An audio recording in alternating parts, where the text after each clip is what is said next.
پوچھ لیں حاضر ہوں ہم ان کی بارگاہ۔ الحمد للہ رب العالمین والصلاة والسلام علی خاتم النبیین اما بعد فاعوذ باللہ من الشیطان الرجیم بسم اللہ الرحمن الرحیم الصلاة والسلام علیک یا رسول اللہ وعلی آلک واصحابک یا حبیب اللہ الصلاة والسلام علیک یا نبی اللہ وعلی آلک واصحابک یا نور اللہ۔ مدنی چینل کے ناظرین، پروگرام دارالافتاء اہل سنت میں آپ کو مرحبا کہتے ہیں، خوش آمدید کہتے ہیں۔ اللہ رب العالمین ہم سب کو دین اسلام کے احکامات سیکھ کر سمجھ کر ان پر عمل پیرا ہونے کی توفیق عطا فرمائے۔ ہمارے پیارے رسول صلی اللہ علیہ وآلہ وسلم کا فرمان عظمت عالی شان ہے، ان اول الناس بی یوم القیامہ اکثرہم علیہ صلاۃ، قیامت کے دن میرے سب سے زیادہ قریب ترین وہ ہوگا جو مجھ پر کثرت سے درود پڑھتا ہو۔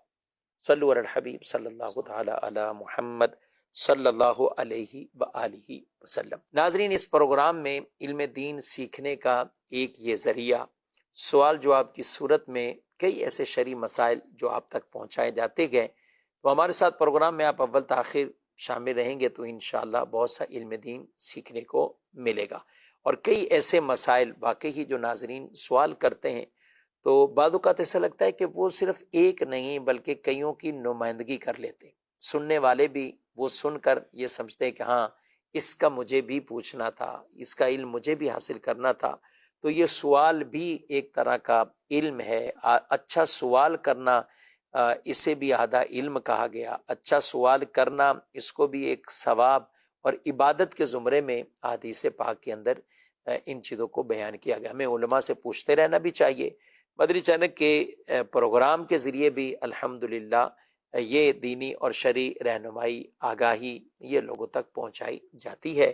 ہمارے ساتھ شامل ہیں، ہمارے ساتھ آج پروگرام میں مفتی محمد جمیل رضا عطاری صاحب یہ بھی موجود ہیں، ان کو خوش آمدید کہتے ہیں۔ کیسے مزاج گرامی آپ کے؟ الحمدللہ علی کل حال۔ ماشاءاللہ۔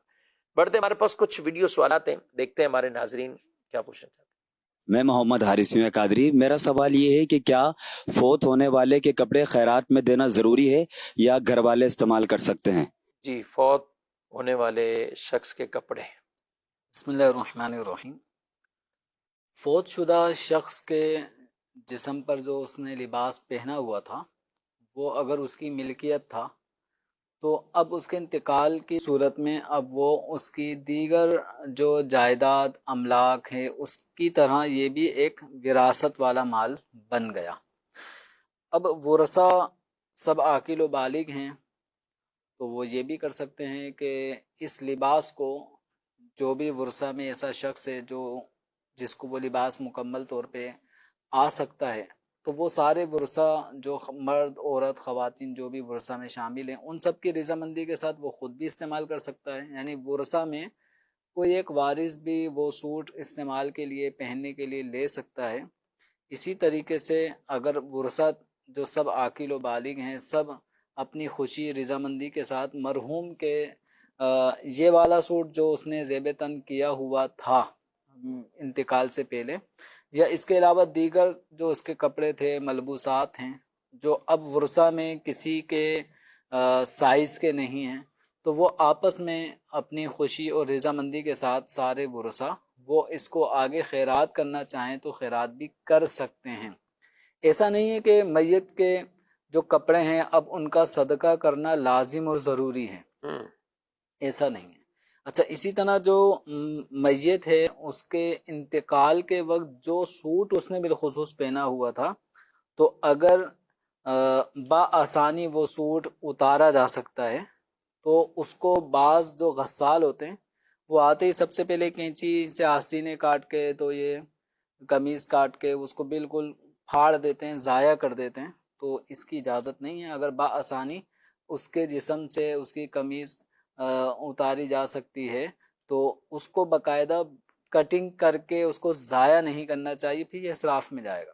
تو وہ صحیح سلامت کپڑا اس کے جسم سے جدا ہو سکتا ہے تو اس کو طریقے سے اس کے جسم سے اتار لیا جائے اور پھر اس کو یہ ورثہ کی ملک ہو گیا۔ اب ورثہ چاہیں تو جو استعمال میں لانا چاہتا ہے وہ سب کی رضامندی کے ساتھ اپنا لے، پہن لے، یا آگے اگر سارے ورثہ چاہتے ہیں کہ اس کو ہم صدقہ خیرات کر دیں تو کسی بھی غریب مسلمان کو یہ صدقہ و خیرات کے طور پہ دے سکتے ہیں۔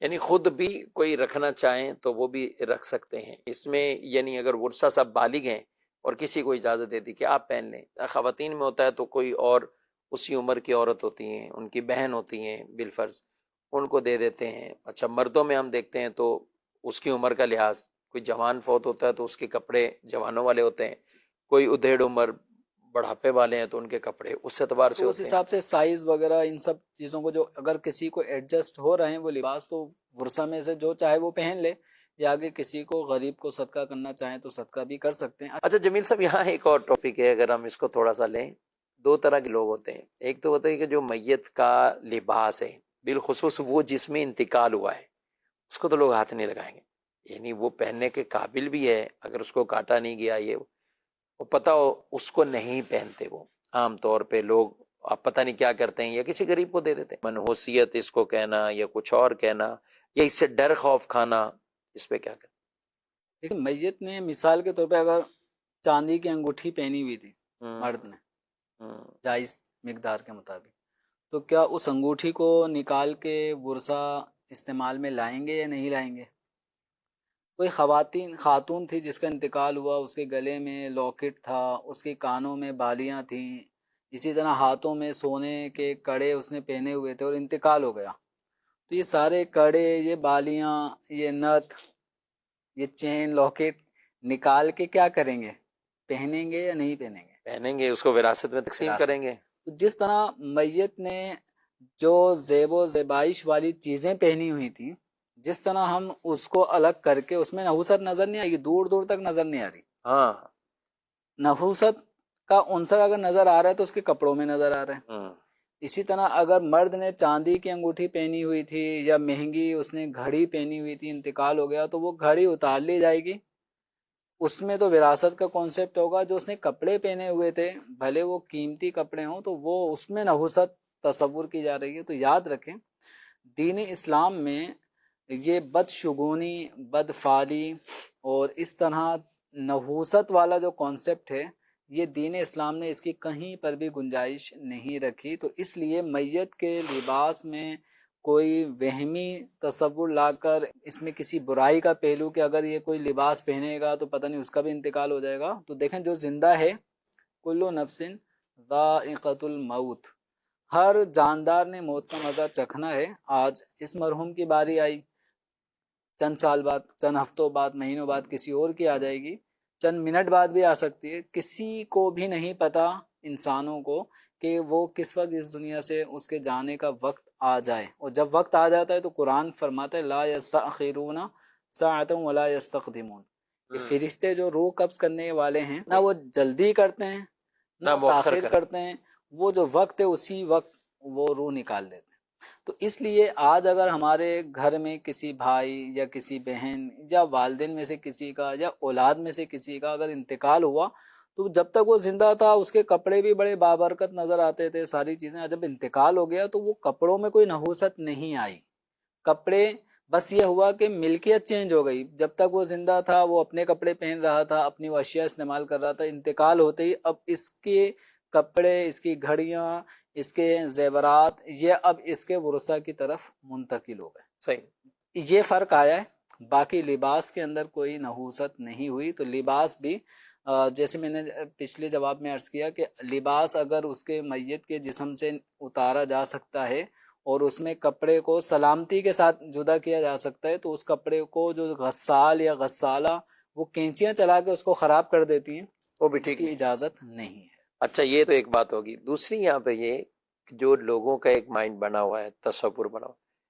میت کے کپڑے صدقہ کر دو، یہ صدقہ کر دو، کوئی جرسی کوٹی، کوئی نارمل چیزیں صدقہ کر دو، کوئی کہے کہ بھی پہن لو، اس کو استعمال کر لیں، نہیں کیا میت کے پہنیں گے؟ اچھا میت کا آئی فون، نہیں وہ تو آپ یہ صدقہ تھوڑی کرنا ہے، اس کو گھر پہ رکھیں گے۔ اچھا میت نے جو باہر گاڑی کھڑی ہے وہ بھی تو میت استعمال کر رہی تھی، وہ سیٹ پہ بیٹھتا تھا، وہ اسی سیٹ پہ، خاصی اسی سیٹ پہ، نہیں وہ صدقہ تھوڑی کرنی، ابا کی نشانی ہے وہ، ابا کی نشانی کے طور پہ۔ تو یہ جو تصور ہوتا ہے کہ یہ کپڑے صدقہ اور بقیہ مالی، جتنی مالیت زیادہ ہے اتنی اس کی اہمیت بھی زیادہ. اب میں یہ نہیں کہوں گا کہ وہ گویا کہ اس انتظار میں تھے کہ کب ہم مالک اس کے بن جائیں، اور یہ ساری چیزیں ہمارے اس میں اختیارات میں بغیر کسی روک تھام کے آ جائے. تو اس تصور کو آپ کیا کہتے ہیں، اور ہونا کیا چاہیے؟ یعنی ہم وہ جو تصور ہے کپڑوں کے اعتبار سے لوگ گاڑیاں استعمال کریں، بینک اکاؤنٹ استعمال کریں، اے ٹی ایم استعمال کریں، اور موبائل استعمال کریں، لیپ ٹاپ استعمال کریں، دیگر اور کئی چیزیں ایسی، جوتے بعد بڑے اچھے اچھے ہوں گے، اس کا کوئی نہیں پوچھے گا. اچھا وہ سفری بیگ بھی بعد بالکل زبردست قسم کے، جن کا جتنا ایک رہن سہن کا طریقہ ہے. آپ کوئی بیرون ملک جا رہے ہیں، کوئی آ رہے ہیں تو انہوں نے بیگ بھی اسی طرح کے لیے ہوئے ہیں، دیگر اور چیزیں بھی اسی طرح لیے. لیکن لے دے کر کپڑوں میں ہی آ جانا کہ یہ کپڑے بس یہ صدقہ کرو، جرسیاں صدقہ کرو نارمل، لیکن کوئی برانڈ چیزیں ہیں تو وہ سنبھال کے رکھنی ہے، وہ نشانی ہے. کیا کہیں گے؟ یہ فرق عوام میں جو وہی وہمی خیالات کے حساب سے ایک آ رہا ہے، ایک خاص کر جو پہنا ہوا سوٹ ہے. یعنی ایک تو وہمی، دوسرا ہم کہیں کہ مالی طور پر اگر ہم دیکھیں تو مالی طور پر یعنی ان کی کوئی خاص مالیت نہیں ہے. اگر یوں کہ پرانا سوٹ ہے یا استعمال کیا وہ سوٹ ہے، تب بھی تو وہ جو نیا ہے اور کوئی اچھے اچھے کپڑے اس طرح کے ہوں گے تو ہو سکتا ہے کئی گھرانے یہ میری بات سن کر اتفاق نہ کریں کہ وہ کہیں کہ بھئی ہم نئے بھی نہیں استعمال کرتے، میت کے نام سے جو بھی ہیں ہم وہ بھی دے دیتے ہیں. تو ہو سکتا ہے کچھ ایسے بھی. دیکھیں صدقہ کرنا لازم تو نہیں ہے. صحیح ہے. اب یہ ہے کہ ایصال ثواب ہے صدقہ کرنا. تو اگر اب یہ جو بھی میت کے ملبوسات ہیں جو استعمال میں آتے تھے رکھے ہوئے ہیں، یا اس وقت بالخصوص موت کے وقت استعمال میں آئے تھے اور وہ اسی حالت میں انتقال کر گیا ہے، تو یہ کپڑے بھی، یہ اشیاء بھی جو اس کے زیب تن تھیں، وہ ساری چیزیں اب وراثت بن گئی. تو اب ورثہ جہاں اگر صدقہ خیرات کرنے کا اگر ذہن رکھتے ہیں تو پھر جہاں یہ میت کا اس وقت کا پہنا ہوا لباس اگر وہ صدقہ کرتے ہیں، اس وقت پہنی ہوئی ٹوپی یا اسی طرح چپل، یعنی جو لاسٹ ٹائم جو اس کے استعمال میں رہی ہیں، وہ ساری اگر چیزیں صدقہ کرنا چاہتے ہیں تو ان صدقہ کی جانے والی اشیاء کو دیکھ لیں کہ ان کی مالیت کتنی ہے. بہت سستی ہے، بہت پرانی ہو چکی تھی، اب اس کو کون پہنے گا، اسے صدقہ ہی کر دو. تو یاد رکھیں صدقہ جو ہے نا، یہ اللہ تبارک و تعالیٰ کی رضا حاصل کرنے کے لیے غربا، فقراء، مساکین کو دیا جانے والا ایک مال ہے. ٹھیک. اچھا یہ دراصل اللہ تعالیٰ کی رضا حاصل کرنے کے لیے دیا جا رہا ہے. اب اللہ تبارک و تعالیٰ کو ہم نے دیکھا نہیں، اب اللہ تعالیٰ کو ہم پیش کیسے کریں؟ تو اب یہ جو فقراء، مساکین، غربا، مستحقین جو ہوتے ہیں، یہ گویا اللہ تبارک و تعالیٰ کی طرف سے صدقات وغیرہ لینے کے ایک نائب ہیں. تو یہ لیتے ہیں صدقہ، ان کے ہاتھوں میں جب آتا ہے تو گویا ان کے ہاتھوں میں آ کر اللہ تبارک و تعالیٰ کے حضور پیش ہو گیا. اب اس کے بعد اللہ تبارک و تعالیٰ کے ان بندوں کے استعمال میں ان مستحقین کو یہ پھر اختیار بھی ہوتا ہے، اجازت ہوتی ہے کہ اپنے استعمال میں لے آئیں. تو گویا ایک غریب فقیر جب صدقہ وصول کرتا ہے تو دراصل سب سے پہلے وہ اللہ تعالیٰ کی طرف سے قبضہ کرتا ہے، اللہ تعالیٰ کی طرف سے قبضہ کرتا ہے، اور پھر وہ قبضہ اس بندے کے استعمال کے لیے ہو جاتا ہے، پرمیشن ہوتا ہے کہ استعمال کر دیں. تو اب ہم اللہ تعالیٰ کی بارگاہ میں جو صدقہ دے رہے ہیں وہ کون سا دے رہے ہیں، اس پہ غور کرنا چاہیے. یعنی بالکل صدقہ خیرات کرنے کے لیے تھرڈ کلاس، جس کو ہمارے گھر میں کوئی بھی ہاتھ نہ لگائے، وہ چیزیں تو ہم فقیروں میں دے رہے ہیں، اور عمدہ چیزیں وہ صدقہ دیتے وقت دل جو ہے وہ حلق تک آتا ہے، کلیجہ منہ کو آتا ہے. ایسا نہیں ہونا پہلے گھر پڑے پڑے برسوں گزار دیں. یعنی وہی کپڑے کہ کبھی ایسا ہوتا ہے کہ وہ اس وقت تو ٹھیک تھے، اب وہ پڑے پڑے 6 سال 7 سال 10 سال. کپڑوں کی بھی ہر چیز کی ایک لمٹ اب ہے. نہ اسے نکالا نہ کسی کو دیا. اب جب نکالنے لگے ہیں تو اب تو کوئی گھر والے میں بھی پہننے کے لیے تیار نہیں، ڈیزائن پرانا یا جیسے بھی ہو کہ اب اس کو کون پہنے. تو اب کہیں گے ہاں ٹھیک ہے دے دو. تو جب دینا ہی ہے تو اسے بر وقت دے دیں. ٹھیک ہے کئیوں کے لیے وہ چیز قابل استعمال نہیں رہتی، لیکن بعد ایسے غربا بھی ہوتے ہیں. تو آپ کے گھروں میں کئی ایسے شوز ہوں گے جو آپ نہیں پہنتے اور آپ نے نئے بھی لے لیے ہیں، اچھے بھی لے لیتے ہیں. تو آپ ایسی چیزیں ٹھیک ہے آپ کے استعمال کی نہیں ہے تو آپ اسے گھر میں پڑے پڑے اس وقت نہ گزار دیں، بلکہ وہ کسی ضرورت مند کے لیے وہ آپ اسے آگے بڑھا دیں اور دیتے رہیں۔ ہاں اسی طرح بہنوں کے کئی کپڑے ہوتے ہیں، بیویوں کے ہوتے ہیں، بعض شادی کے لباس ہوتے ہیں، جمیل صاحب مہنگے مہنگے کپڑے ہوتے ہیں۔ اب شادی کا جوڑا تو میرا خیال ایک ہی مرتبہ پہنتے ہیں، اب اس کو بعد میں کوئی پہنے گا تو لوگ شک کریں گے یہ دولہا بنا ہوا ہے، اسی طرح دلہن پہنے تو تم دلہن بنی ہوئی ہو، یہ کیا پہن لیا تم نے؟ تو وہ کسی اور کی شادی میں بھی شاید اس طرح وہ لباس نہیں پہن پاتی، شادی کے شروع کے مہینوں میں اگر کہیں تقریب ہو وہ پہن لے تو وہ ایک الگ بات رہے گا، بہت کم، سال بعد تو بہت کم ہے۔ اور اس کو رکھنا اور اس کو کہنا کہ یہ تحفہ شادی کا ہے یا شادی کا جوڑا ہے، یہ یادگار کے طور پہ یہ رہے گا ساتھ، کمال ہے۔ پوری زندگی ایک طرح کی گزار دی، اور یہ خواتین میں بھی ہوتی عادت اس طرح اور رکھتی ہیں، مردوں میں یہ عادت کم ہے لیکن عورتوں میں زیادہ ہے۔ تو ہم یہ کہیں گے کہ آپ کسی ضرورت مند کو دے دیں، رکھنا جائز ہے، ہم کوئی کلام شرعی نہیں کر رہے اس کے اوپر کہ آپ کے لیے وہ ناجائز ہو گیا رکھنا، وہ جائز ہے، لیکن یہی سوٹ آپ کسی ضرورت مند کو، کسی خاتون کو، کسی کی بچی کو جن کی شادی ہے تو آپ آگے دے دیں۔ اب آپ کا استعمال نہیں ہے، اس کو 20-30 سال آپ نے سنبھال کے رکھنا ہے، پھر بھی آپ نے دینا ہے، کل کو آپ نے دینا ہی ہے، کیونکہ اب تو وہ تو اور ڈیزائن چینج ہو گئے نا، اس کا تو کام رہنا ہی نہیں، وہ ڈیزائن چینج ہو جائیں گے، تو اسے آپ بر وقت ہی دے دیں۔ ٹھیک ہے چلیں آپ فوراً نہیں دیتے تو 6 مہینے سال شوق رکھ لیں پورا کرنے کا، آگے دے دیں، تو یہ بھی ایک نیکی والے کام ہے۔ اچھا دولہے والا جوڑا عام طور پہ مہنگا ہوتا ہے، تو کئی غربا ایسے بھی ہوتے ہیں لوگ، اگر انہیں آپ دیں گے تو اس سے ان کا بھی ایک اچھا خاصا مدد ہو جائے گی، تو یہ کرنی چاہیے، اس طور پر کوشش کریں اور اس نیکی کو اپنائیں تو انشاءاللہ ثواب اجر ملے گا۔ بڑھتے مزید آپ کے سوالات۔ جی میری رہنمائی فرمائیں۔ میرے والد کی عمر 70 سال ہے اور وہ بہت زیادہ ایموشنل ہو جاتے ہیں، بلڈ پریشر کے پیشنٹ بھی ہے۔ اپنے بھائیوں کے ساتھ یا کسی کے ساتھ بھی ان کا جو رویہ ہے نا بہت تیز ہے، بہت جو ہے نا وہ انسلٹنگ ہے، اگلے بندے سے ہر معاملے میں وہ بہت زیادہ غصہ کرتے ہیں، غصے میں بات کرتے ہیں، اگلے بندے کی بہت انسلٹ کرتے ہیں۔ ابھی میرے انکل نے بھی ان کو کوئی رپلائی دے دیا غصے میں آ کر، اب ابو نے ہمیں منع کر دیا ہے کہ آپ کو اپنے چاچا سے کوئی تعلق نہیں رکھنا ہے، تو برائے مہربانی ہماری رہنمائی فرمائیں۔ اللہ تبارک و تعالیٰ ان کے والد کو اللہ تعالیٰ شفائے کاملہ عطا فرمائے اور ان کی جو بھی تکالیف ہیں وہ دور فرمائے۔ اب دیکھیں والدین کی جو اطاعت ہے، ان کی فرما برداری ہے، وہ جائز امور میں ان کی فرما برداری اولاد پر لازم ہے۔ اب مثال کے طور پہ چچا نے کوئی بات کہی اور والد صاحب کا مزاج گرم ہے، وہ کسی کی بھی بات کو فوراً مائنڈ کر جاتے ہیں، اور چچا کی بات کو بھی والد صاحب مائنڈ کر گئے، اور اس پر اپنی اولاد کو انہوں نے فرمان جاری کر دیا کہ اب چچا سے کوئی بات نہیں کرے گا، کوئی تعلق نہیں رکھے گا۔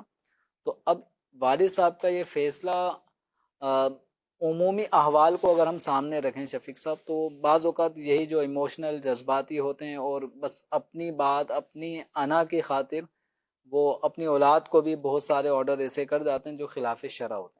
تو اگر والد صاحب کا یہ آرڈر ایسا ہے کہ بلا وجہ شرعی اعتبار سے چچا کا کوئی ایسا قصور نہیں تھا کہ جس میں چچا سے اس طرح کی ناراضگی والد صاحب اختیار کر رہے ہیں، اور چچا نے کوئی ایسی غیر شرعی بات نہیں کی تھی کہ جس کی وجہ سے شرعن اجازت ہو کہ بھئی چچا سے کچھ عرصے کے لیے آپ تھوڑا سا بات چیت نہ کریں، کوئی ایسا چچا کی طرف سے کوئی بات نہیں تھی، بس والد صاحب کے مزاج کے خلاف ہوئی اور انہوں نے اگر آرڈر جاری کر دیا کہ چچا سے کوئی بات نہیں کرے گا، تو اولاد کو چاہیے کہ اپنے چچا سے جو رشتہ ہے، صلہ رحمی ہے، ان سے جو گفتگو ہے، بات چیت ہے، اس کو ختم نہیں کریں گے۔ اب یہ الگ بات ہے کہ والد صاحب کے سامنے اگر کریں گے چچا سے بات چیت تو مزید والد صاحب کا تیش بڑھے گا اور اشتعال پیدا ہوگا اور معاملہ سختی کی طرف جائیں گے۔ تو حکمت عملی کا تقاضا یہ ہے کہ والد صاحب کے سامنے آپ چچا سے بات نہ کریں۔ ویسے اب موبائل ہے، موبائل کے ذریعے تو آپ گھر سے باہر بھی جا کر اپنے چچا سے رابطہ کر سکتے ہیں، چچا سے ملاقات مسجد میں بھی ہو سکتی ہے، کسی اور ایونٹ پہ بھی ہو سکتی ہے، ان کے گھر جا کر کسی بھی نوعیت سے آپ اپنے چچا سے رابطہ بات چیت کا سلسلہ برقرار رکھیں۔ بس آپ کو پتہ ہے کہ والد صاحب کے علم میں آئے گا تو معاملہ یوں ہوگا، تو بہت ساری چیزیں مخفی رکھ لیں، اس کو آپ مخفی رکھیں، بس اب مخفی رکھ لیں، اور جو انہوں نے کہا کہ کوشش کریں اپنے چچا کو ہی چلیں آپ کچھ ایسا سمجھا دیں یا کوئی بات چیت کر لیں، یا ایسی کوشش کریں کہ ان کے آپس میں صلح ہو جائے، کیونکہ جب ناراضگی بڑھتی رہے گی، طول پکڑے گی، تو پھر اور بھی کچھ ایسے ہوتے ہیں کہ جو مزید آگ بھڑکانے والے ہوتے ہیں۔ تو اچھا خاصا جو مل بھی سکتا ہے، صلح بھی ہو سکتی ہے، تو وہ ایک دوسرے کو ایسی ایسی باتیں پہنچا کر ان کے دلوں میں نفرت گویا کہ پختہ کر دیتے ہیں. تو یہ نہیں ہونا چاہیے. اس میں کردار ادا کریں. چچا کی طرف سے بھی آپ چچا کو کہہ دیں کہ میرے والد صاحب تھوڑے جذبات میں یا جیسے، تو ان کی طرف سے کچھ نرمی ہو جائے. اسی طرح آپ والد صاحب سے بھی کہہ سکتے ہیں، صلح کروائیں گے انشاءاللہ اس کی برکت ہے، ثواب بھی ملے گا. قطع ورنہ قطع تعلقی میں آپ تو چلے ٹھیک ہے، آپ نے قطع تعلقی کے حوالے سے مسئلہ پوچھ لیا تو یہ تو عمل کر لیں گے، ٹھیک ہے میرا قطع تعلق نہیں ہے، میں بات چیت کر لیتا ہوں. والد صاحب کی فکر کرنی چاہیے بالخصوص اس عمر میں، اور یہ سب چیزیں تو وہ بھی قطع تعلقی کے اس گناہ میں نہ پڑیں. تو ہونا یہی چاہیے. امیر اہل سنت دامت برکاتہم العالیہ کا یہ خوبصورت جو رسالہ ہے پھپھی سے صلح سے متعلق، اس میں بہت اچھی حکایات ہیں، روایات ہیں، ایسے واقعات ہیں. تو جس کو آپ یہ اسکرین پر آپ یہ ٹائٹل دیکھ رہے ہیں اس رسالے کا، تو اس کو آپ لیجئے اور یہ اپنے اگر وہاں پہ والد صاحب کو پڑھ کر سنا دیں، پڑھنے کے لیے دے دیں، یا اگر یہ رسالہ ریکارڈنگ میں آپ کو مل جاتا ہے جسے بولتا رسالہ کہتے ہیں، تو یوں بھی آپ سنا دیں تو انشاءاللہ امید ہے کہ فائدہ ہوگا. کچھ SMS بھی ہیں، ان کو بھی شامل کرتے ہیں. ایک سوال ہے، تہجد اور فجر کی نماز کے لیے وضو کروں تو نزلہ زکام والی کنڈیشن لگتی ہے، دوپٹے سے ناک کو ڈھانپ کر یا ماسک پہن کر نماز ہو جائے گی، کیا کہتے ہیں؟ اب جیسے کہ سردی کا موسم، اور اگر کسی کو اس طرح کا پرابلم ہے کہ ٹھنڈے موسم میں اگر اسے مثال کے طور پہ گھر کا جو نارمل ٹھنڈا پانی ہے اس سے اگر وضو کرنے میں یہ پرابلم آ رہا ہے، تو گھر میں اگر گرم پانی کی سہولت موجود ہو تو گرم پانی کے ذریعے سے وضو کریں، تاکہ یہ جو نزلے زکام والی کیفیت کی طرف بندہ جا رہا ہے تو اس کیفیت سے دو چار نہ ہو. یوں ہی اگر وضو کر لیا ہے تو پھر آپ کے گھر میں تولیہ بھی ہے، چادر ہے، تو اس کے ذریعے سے اعضائے وضو کو اچھی طرح سے خشک کر لیں تاکہ وہ جو ٹھنڈک کا احساس ہے وہ ختم ہو جائے. جس کو نزلے زکام وغیرہ کا عارضہ لاحق ہونے کا خدشہ ہے تو اسے چاہیے کہ اپنے لباس وغیرہ سردی گرمی کے حوالے سے ان کا اہتمام کرے، اور نماز پڑھنے کے لیے بہرحال اس کو ماسک لگا کر نماز پڑھنا یہ منع ہے، کیونکہ نماز کے اندر منہ اور ناک کو یہ چھپانا یہ منع ہے. تو اب جو سردی کا عارضہ لاحق ہونے کا خدشہ ہے تو ان چیزوں کے لیے دیگر چیزوں جو نماز سے پہلے کے کچھ اسباب ہیں ان کو اختیار کریں تاکہ نزلے زکام کی طرف معاملہ نہ جائے. ٹھیک، یعنی اس میں یہ بھی ہو سکتا ہے ٹھنڈے پانی کی جگہ گرم پانی استعمال کریں، یہ بھی ایک طریقہ کہ جس میں اچھا. دوسرا یہ ہے کہ اگر کسی کو یہی پرابلم ہوتی ہے، سردی میں کئیوں کو ہوتی ہے، تو اب وہ ناک میں پانی چڑھانا، ایک تو فرض غسل والی صورت ہے، وہ تو اپنی جگہ ہی ہے، گرم پانی کرے اور پورے اس کے تقاضے کرے. لیکن عام وضو اگر کر رہے ہیں، نارمل وضو کر رہے ہیں، تو اس میں اگر یہ عرضہ پیش آ جاتا ہے یا ٹھنڈا ہی پانی اتنا ہے تو اس میں کچھ تخفیف ہوگی. یعنی اگر کسی شخص کو ایسا عرضہ لاحق ہے کہ اگر وہ ناک میں پانی چڑھائے گا تو اس کی طبیعت مطلب بخار یا اس طرح طبیعت خراب ہونے کی بخار ہوتا ہے، بعض اوقات کسی کو چھینکیں اس قدر آتی رہتی ہیں کہ اس کے بعد 15-20 منٹ وہ اپنی اس کیفیت میں ہی نہیں آتا، یعنی جو نماز جس طرح اس کو پڑھنی چاہیے یا نزلہ بہنے شروع ہو جاتا ہے اس طرح کی. تو اب ایسی صورت میں جو وضو کے اندر ناک میں پانی چڑھانا، ناک کی نرم ہڈی تک پانی چڑھانا یہ سنت ہے. تو اگر ناک میں پانی چڑھانے کی وجہ سے اگر کسی کا نزلے کا مرض ہونے کا خدشہ ہو اور اس کا تجربہ ہو تو پھر وہ کچھ ایسے ٹھنڈے موسم میں کہ جب پانی اس کو ضرر دے رہا ہو تو پھر اس کے لیے یہ رعایت ہے کہ وہ اس سنت کو فی الحال ترک کر دے. لیکن جب حالات اچھے ہو جائیں اور موسم اس طرح کا ہو گیا کہ اب ناک میں پانی چڑھانے سے کچھ بھی عارضہ لاحق نہیں ہوگا، نزلے کا کوئی پرابلم نہیں ہوگا، تو اب سنت جو ناک میں پانی چڑھانے والی اس کو ترک نہ کرے. یہ سنت مؤکدہ ہے اور سنت مؤکدہ بلا عذر نہیں چھوڑنی چاہیے.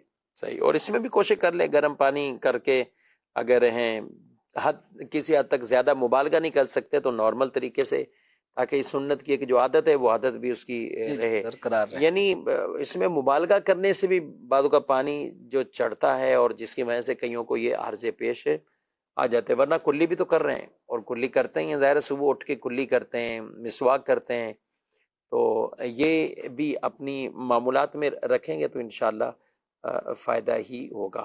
جی مزید سوال۔ مفتی صاحب، میرا سوال یہ ہے کہ نکاح کے مہر کی رقم زیادہ ہونا بہتر ہے یا کم ہونا بہتر ہے؟ یہ جواب ارشاد فرما دیجیے۔ نکاح کی رقم زیادہ ہو کم ہو؟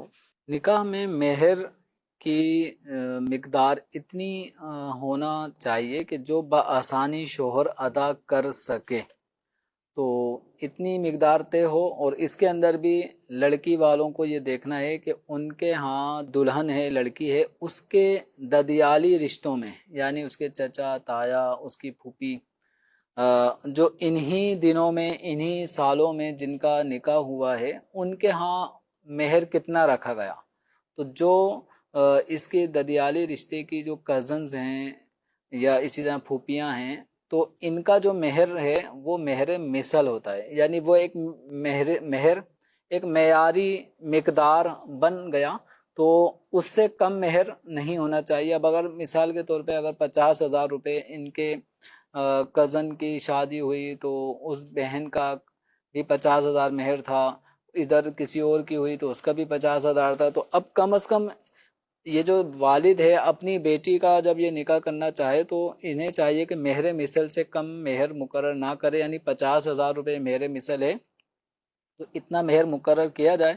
اور یہ 50,000 روپے مہر میں سمجھتا ہوں کہ بہت بڑی رقم نہیں ہے، اور یہ رقم بآسانی اگر شوہر دینے کی نیت رکھتا ہو تو یہ اس کے لیے چند مہینوں کی بات ہے کہ یہ چند مہینوں میں بھی عورت کو مہر ادا کر سکتا ہے۔ یعنی یہ تو آپ اس کی بات کر رہے ہیں نا کہ جو ایک سیلری لے رہے ہیں، کہیں ان کی آمدنی کے ذرائع وہی ہیں کہ چند مہینے تک یہ قسط باندھ کر کریں، لاکھوں لاکھ خرچ ویسے بھی ہیں، آمدنی بھی ہے، سب کچھ ہے۔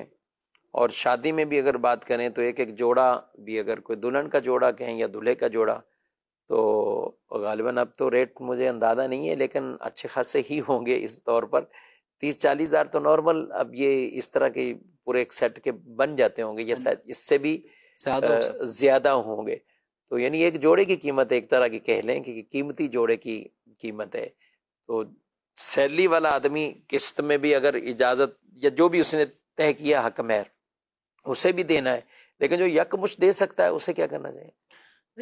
عورت کا حق ہے، مہر عورت کا حق ہے، اور شوہر کے ذمے پہ شریعت مطہرہ نے لازم کیا ہے، تو یہ عورت کا حق جہاں آپ دیگر حقوق عورت کے ادا کر رہے ہیں تو اس کا خیال رکھ رہے ہیں، اس کے کھانے پینے ان سب چیزوں کا خیال ہے، تو وہیں آپ عورت کا مہر یکمشت دے سکتے ہیں تو یکمشت ادا کرتے ہیں۔ اسی طرح اگر قسط باندھ لی، مطلب ہر مہینے اگر 10-10 ہزار روپے مہر کی ادائیگی کرنا آسان ہے تو یہ دے دیں، یعنی آپ نے دینا ہے۔ اگر آپ نے، یعنی شوہر ہے اس نے دینا ہے، اگر شوہر اپنے جیتے جی نہیں دے گا تو مرنے کے بعد اس کا مہر اس کے ترکے میں سے عورت کو پھر ملے گا۔ اب وہ حق تو بنے گا، لیکن اب آپ یہ سمجھ لیں کہ جو چیز وقت پر عورت کو ملنی چاہیے، شوہر کی خوشی خوشی شوہر اپنی بیوی کو مہر ادا کر رہا ہو، تو ان چیزوں میں رشتہ خوشگوار ہوتا ہے، ایک ماحول اچھا ہوتا ہے، بیوی کو یہ نہیں ہوتا کہ مہر ادا نہیں کرے گا، یہ ٹینشن بیوی کو نہیں ہوتی، وہ سب کچھ اپنے والدین کو چھوڑ کر آپ کے گھر آ چکی ہے۔ تو عورت کی یہ قربانی اگر دیکھیں تو بہت بڑی ایک قربانی ہوتی ہے، یعنی ہر گھر کے اندر ان کی کوئی نہ کوئی بہن کی شادی ہوئی ہوتی ہے، بیٹی کی شادی ہوئی ہوتی ہے، بھتیجیوں کی شادی ہوتی ہے، تو یہ زندگی کا ایک بڑا حصہ، یعنی زندگی کے ابتدائی جو سال ہیں یہ اپنے میکے میں گزارنے کے بعد اب شوہر کے گھر آ گئیں، تو شوہر کو بھی چاہیے کہ عورت کا جو حق، جہاں نان نفقے میں آپ بالکل کسر نہیں کر رہے، کوئی کوتاہی نہیں کر رہے، لیکن ساتھ میں جو عورت کا حق، حق کے مہر ہے، اس کی ادائیگی بھی خوش دلی سے کریں کہ یہ عورت کا حق ہے۔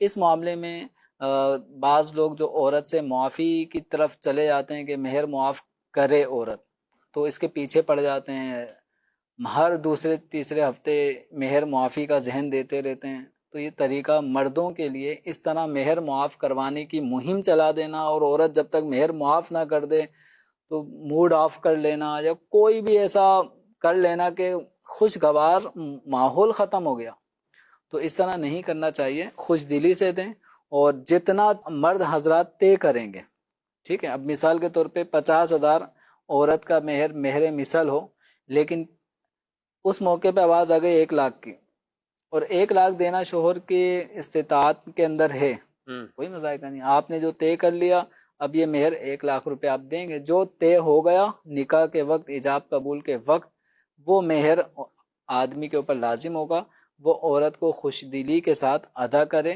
یہ عورت کوئی بھیک نہیں مانگ رہی، صحیح، یہ اس کا حق ہے، اور اس سے کئی گنا تو وہ مال گویا کہ اپنے والدین سے لے کر آ گئے. بالکل. یعنی اگر اس زاویے سے اگر دیکھیں، بعض اوقات لڑکے والے کہتے ہیں ہم نے بھی تو اتنا ولیمے میں خرچ کر دیا، یہ کر دیا، یہ دیگر برات میں کہتا ہوں وہ خرچہ ہوا اور وہ گیا، ختم ہو گیا. صحیح، آپ نے جو خرچ کیا تو برات میں لڑکی والوں نے کر دیا، ولیمے میں آپ نے کر دیا، آپ نے اپنی طاقت اور اپنے سٹیٹس کے مطابق لوگوں کو بلایا، کھانے کھلائے اور اعلیٰ اعلیٰ کھلا دیے، چلا گیا، وہ ختم ہو گیا. لیکن بیوی جو کچھ لاتی ہے وہ لاکھوں کا ساز و سامان گھر میں باقاعدہ لے کر آئی، شوہر جس کو کے فزیکل شوہر کی بعض کا فیملی یا شوہر کے آگے بچے اسے استعمال کرتے ہیں، یعنی شوہر کے اوپر اصولی طور پہ وہ چیزیں لازم ہوتی ہیں، لیکن اب معاشرے نے یہ چیزیں ادھر وہ کی ہوئی ہیں. اب یعنی آدمی اس طرف بھی تھوڑا غور کرے کہ عورت کے لیے ضرورت کے برتن، اگر ہم شرعی احکام دیکھیں تو ضروری برتن جو کھانے پینے ان اشیاء کے لیے وہ شوہر کو پرووائڈ کرنا ضروری ہے. اسی طرح عورت کو جو بھی بیڈ ہے یا بستر ہے یہ شوہر کی ذمہ داری ہے. خیر خواتین لے کر آتی ہیں، شفیق صاحب جیسے فرما رہے ہیں کہ لاکھوں کی مالیت کا سامان ایک عورت اپنے ساتھ جہیز میں لے کر آ رہی ہے، بالکل شوہر کے گھر والے اس کو استعمال کر رہے ہیں. اب شوہر کا ایک بہت بڑا خرچہ، یوں سمجھ لیں کہ عورت جو لاکھوں روپے کا جہیز لے کر شوہر کے گھر میں آئی ہے تو شوہر کے لاکھوں روپے کے اخراجات گویا بچ گئے، ورنہ شوہر کی ذمہ داری ہوتی ہے. تو اب ایک اچھا فرنیچر، ایک اچھا بیڈ اور ایک اس خوشگوار ایک ماحول، کمرے میں نئی اشیاء اس کمرے میں سجاوٹ کی موجود ہیں جو جہیز کے سامان میں آئی ہیں. تو جس طرح یہ استعمال عورت کا، یہ جہیز کا سامان شوہر استعمال کر رہا ہے، تو اسی طرح آدمی بھی عورت کے جو حقوق ہیں جو شریعت نے لازم کیے، مرد پہ لازم کیے، وہ بھی خوش دلی کے ساتھ ادا کرتا رہے. تو اس میں مہر کے حوالے سے میں پھر عرض کروں گا کہ مہر کی ادائیگی کریں، ورنہ دارالفتہ میں شفیق صاحب ایک بڑے صاحب تشریف لائے، سفید ریش، بزرگ تھے. اب ان کے نکاح کو میرے خیال میں کوئی 40-45 سال نکاح کو ہو چکے ہوں گے. اب وہ کہنے لگے کہ میں اپنی بیوی کو مہر دینا چاہتا ہوں. اب میں نے ان سے پوچھا آپ نے مہر کتنا طے کیا تھا؟ تو وہ کوئی بمشکل کوئی 50-60 روپے یا کچھ اس طرح کی کوئی اماؤنٹ بتا رہے تھے کہ وہ کچھ تھی. اب میں کتنا دوں؟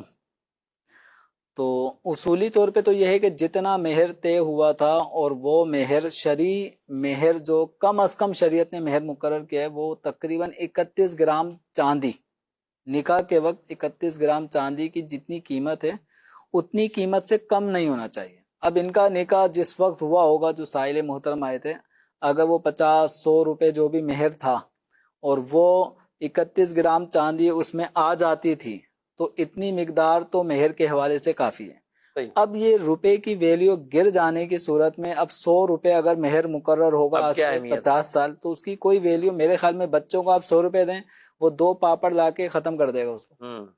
اب میں نے عرض کیا کہ اصولی طور پہ تو آپ کے اوپر 100 روپے ہی دینا لازم ہے، اگرچہ اس کی ڈی ویلیو ہو چکی ہے، لیکن جس خاتون کے ذریعے آپ کے گھر میں رونقیں ہیں، آپ ماشاءاللہ دادا بن گئے، آپ نانا بن گئے، اس عورت کے ذریعے سے آپ کا خاندان ماشاءاللہ بڑھ گیا، تو اب آپ یہ مہر 100 روپے کے بجائے بڑھا کر دیں، کیونکہ آپ کے گلشن میں جو پھول کلیاں، جو باغ نظر آ رہا ہے، خوشبو، یہ آپ کی اہلیہ کے تعاون سے ہے. اور شوہر کے لیے شرعی اصول ضابطے بھی ہیں کہ شوہر مہر کی مقدار بڑھانا چاہے تو بڑھا کر بھی دے سکتا ہے. صحیح، ٹھیک ہے.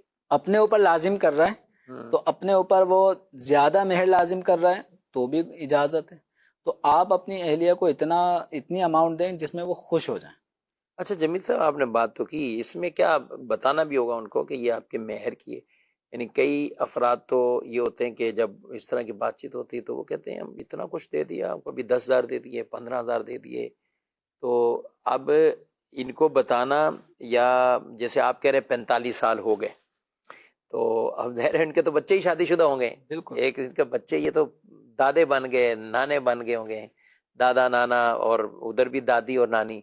اب یہ دیں اور سامنے سے بھی کوئی ایسا ریئیکشن آئے کہ ہاں ابھی تمہیں یاد آیا یہ 100 روپے مجھے دینے والا جو اس زمانے میں لیا تھا مجھے، تو یہ کیا خاموشی سے دے دیں اپنی نیت کر کے کہ یہ ان کو میں بالفعل 1,000 دے رہا ہوں، 2,000 دے رہا ہوں، 5,000 دے رہا ہوں، یہ مہر کے طور پر ہے؟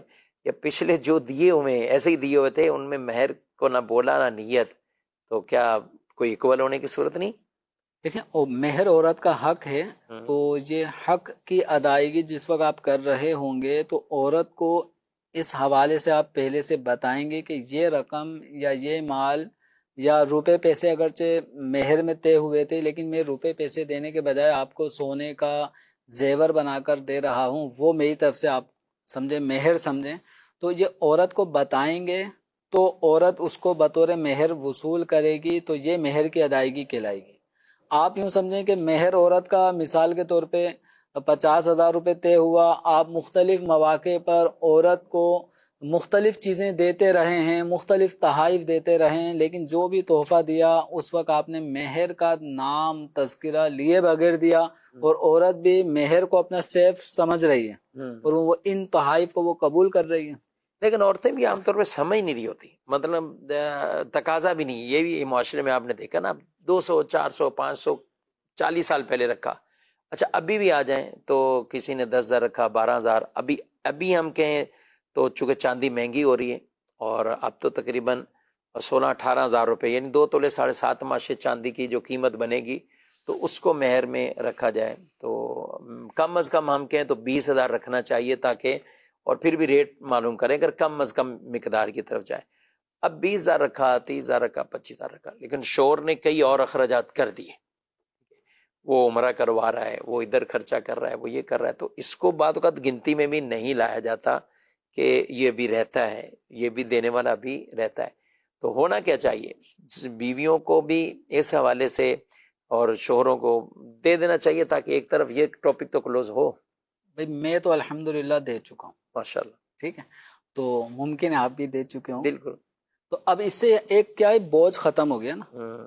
اب اس کے علاوہ آپ جو کچھ دے رہے ہیں اور ان کی ضرورت سے زیادہ دے رہے ہیں تو یہ ایک اچھی چیز ہے. صحیح. لیکن جو اصل چیز آپ پہ لازم ہے، وہ جو مہر کی ادائیگی ہے، وہ آپ نہیں دیں گے تو آپ کے دنیا سے جانے کے بعد پھر ورثہ میں سے کون ہے جو مہر کی رقم دے گا؟ تو یہ وہ ایک ایسا حق ہے کہ عمومی طور پہ مرد حضرات اگر زندگی میں اس کو لمبا کھینچ کے چلتے ہیں تو ان کے انتقال کے بعد ورثہ میں وراثت کی جنگ تو شروع ہو جاتی ہے، اور وہ مختلف زاویے سے یہ میرا تو یہ تیرا، تو جس کی پاور زیادہ ہوتی ہے وہ اس طرف تو چلے آتا ہے کہ ابا کے مکان میں یہ اتنا حصہ میں نے پیسے لگایا تھا. تو وہ بڑی عجیب ایک کشمکش کا معاملہ ہے. اماں کا مہر کون دے گا؟ کوئی نہیں دے رہا. یہ جب ابا نے مہر نہیں دیا تو اماں کا مہر اولاد میں سے بھی کوئی نہیں دے رہا. حالانکہ یہ ایسا حق ہے، جو قرض ہوتے ہیں، قرض بھی وہی جو لوگوں سے لیے ہوئے قرض ہوتے ہیں، مرحوم نے اگر ادا نہیں کیا، انتقال ہو گیا، تو پہلے قرضے ادا ہوں گے، بعد میں وراثت تقسیم ہوگی. پہلے مہر کی ادائیگی ہوگی، بعد میں وراثت تقسیم ہوگی. ہمارے پاس بھی وراثت کے حوالے سے لوگ مسئلہ پوچھنے آتے ہیں، لیکن یہ کوئی بھی نہیں بتاتا کہ ابا نے اماں کو مہر ادا کر دیا تھا یا نہیں کیا تھا. نہیں کیا تھا تو وہ مہر کی اماؤنٹ پہلے والدہ کو دی جائے گی. تو اس لیے خوش دلی کے ساتھ، یعنی یہ آدمی کی جب ذمہ داری ہے تو خوش دلی کے ساتھ اپنی اہلیہ کو مہر ادا کرے. اور جہاں عمرہ کروا رہے ہیں وہ مختلف قسم کے مواقع پر تحفے تحائف کا سلسلہ جاری ہے. اللہ تعالیٰ خوشگوار ماحول رکھے، خوشیاں دے، اور ان خوشیوں کو برقرار رکھنے کا ایک طریقہ ایک دوسرے کو تحفے تحائف دو، آپس میں محبت بڑھے گی. تو مرد حضرات جہاں بہت کچھ کر رہے ہوتے ہیں وہاں مہر کو بھی سامنے رکھیں.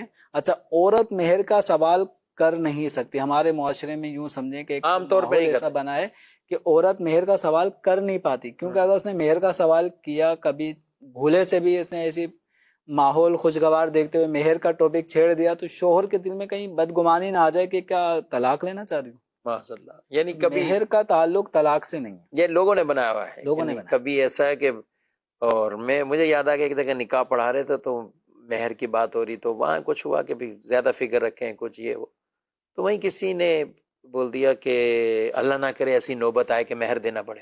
ارے یعنی وہ یہ سمجھے کہ بس جو ہے فکر لکھ دیں، لوگوں کے ذہن میں بہرحال اللہ نہ کرے کہ دینے کی نوبت آئے۔ دینے کی نوبت ہے۔ تو میں نے کہا چلیں یہ تو بعد میں رکھتے ہیں، پہلے ان کو میں مسئلہ تو سمجھا دوں۔ تو میں نے پھر ان کو کہ یہ کوئی ایسی وہ چیز نہیں ہے کہ جس کے اوپر آپ ایسا کہہ رہے ہیں کہ پتہ نہیں ہم کیا دے رہے ہیں، یہ ان کا حق ہے اور بیویوں کو دینا چاہیے اور اچھے انداز سے دینا چاہیے، عزت کے ساتھ دینا چاہیے۔ اور تو اس میں بہرحال میں نے دینی شرعی مسئلہ جو تھا وہ میں نے بیان کر دیا۔ اب اس شادی میں مجھے یاد ہے کہ جب بھی بیان ہم اس طرح کرتے ہیں، آپ نے بھی بیان کیا، اور اس کو جب بھی بیان کریں بعد میں کوئی نہ کوئی آتا ہے وہ یہی آگے پوچھتا ہے اب تو محترمہ دنیا میں نہیں رہی، چلی گئی ہیں، اب یہ ہم مہر، اب یعنی وہ اہلیہ ہی پہلے انتقال کر گئی، تو پھر انہیں ہمیں جو بھی ہم مسائل بیان کریں پھر انہیں بتانا پڑتا ہے کہ اب وہ ان کی جو ترکہ وراثت تھا تو یہ مہر کی رقم بھی اسی وراثت میں جائے گی، اور اس کے جو انتقال کے وقت اس کے جو ورثہ تھے تو شوہر بھی ایک وارث ہے ان میں، تو اس کو بھی کچھ حصہ ملے گا جو بھی حسب وراثت، تو دیگر بچوں اور بیٹوں اور بیٹیوں میں یہ یوں جائے گا۔ تو ان چیزوں کا بہرحال پہلے سے ہی ہمیں خیال رکھنا چاہیے۔ جی ناظرین اکرام، آپ نے مہر سے متعلق بہت ڈیٹیل تفصیل سے آج یہ احکام شرع سماعت کیے ہیں۔ اللہ پاک ہمیں ہر طرح کے معاملات، چاہے وہ نکاح سے متعلق ہوں، حق مہر سے متعلق ہوں، طلاق سے متعلق ہوں یا دیگر کچھ اور، تو ہمیں دین اور شریعت کے احکامات کے مطابق ہی انہیں ڈیل کرنا چاہیے، نہ کہ یہ کہ وہاں اپنی من مرضی اور خام خواہ کی انانیت میں آ جانا، ضد بازی میں آ جانا، ایسا نہیں ہونا چاہیے۔ شریعت مطہرہ کے تابع رہ کر، فرما بردار رہ کر ہمیں اپنی زندگی گزارنی چاہیے۔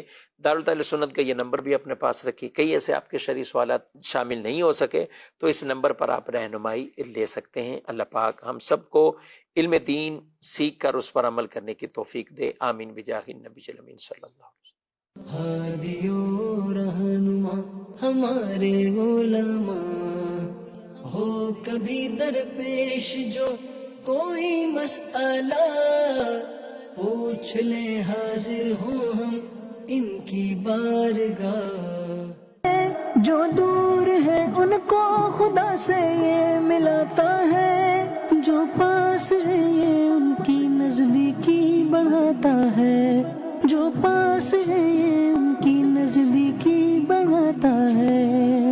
مدنی چینل، مدنی چینل، مدنی چینل، مدنی چینل۔ سیرت حضرت آدم علیہ السلام پارٹ 2 کے بعد پارٹ 3 حابیل اور قابیل کا قصہ، حضرت آدم علیہ السلام کی وفات اور تجہیز و تکفین، احادیث میں حضرت آدم علیہ السلام کا تذکرہ، ابلیس کی حقیقت اور اس کے علاوہ بہت کچھ جاننے کے لیے دیکھیے پروگرام کھلے آنکھ صلی اللہ کہتے کہتے، جس کا موضوع ہے سیرت حضرت آدم علیہ السلام پارٹ 3، انشاءاللہ 14 نومبر 2025 بروز جمعہ صبح 8 بجے براہ راست مدنی چینل پر۔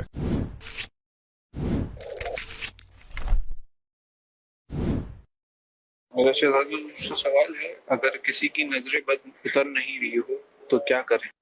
نظر بد نہیں اتر رہی، اس کے لیے ہے کہ سورہ فلق اور سورہ ناس پڑھ کر وقتاً فوقتاً اپنے آپ پر جو ہے وہ دم کر لیا کریں، جی تو انشاءاللہ الکریم جو ہے یہ اتر جائے گی انشاءاللہ الکریم۔ یہ کتنی مرتبہ پڑھنا ہوگا سورہ فلق سورہ ناس؟ ایک بار ہی پڑھ لیں تب بھی چل جائے گا، اور اپنے آپ پر دم کر لیں تو زیادہ بہتر ہے۔ دوسرا یہ کہ سورہ قریش پڑھ کر بھی دم کر لیں انشاءاللہ الکریم، اس سے بھی نظر بد دور ہوگی انشاءاللہ الکریم۔ انشاءاللہ۔ شب جمعہ کا درود، بزرگان دین رحمت اللہ علیہم فرماتے ہیں جو کوئی یہ درود شریف ہر شب جمعہ یعنی جمعہ اور جمعرات کی درمیانی رات کم از کم ایک بار پابندی سے پڑھا کرے گا، موت کے وقت تاجدار رسالت صلی اللہ علیہ وآلہ وصحبہ وسلم کی زیارت کرے گا، اور قبر میں داخل ہوتے وقت بھی یہاں تک کہ وہ دیکھے گا کہ سرکار مدینہ صلی اللہ علیہ وآلہ وصحبہ وسلم اسے قبر میں اپنے رحمت بھرے ہاتھوں سے اتار رہے ہیں۔ اللہم صلی وسلم وبارک علی سیدنا محمد النبی الامی الحبیب العالی القدر العظیم الجاہ وعلی آلہ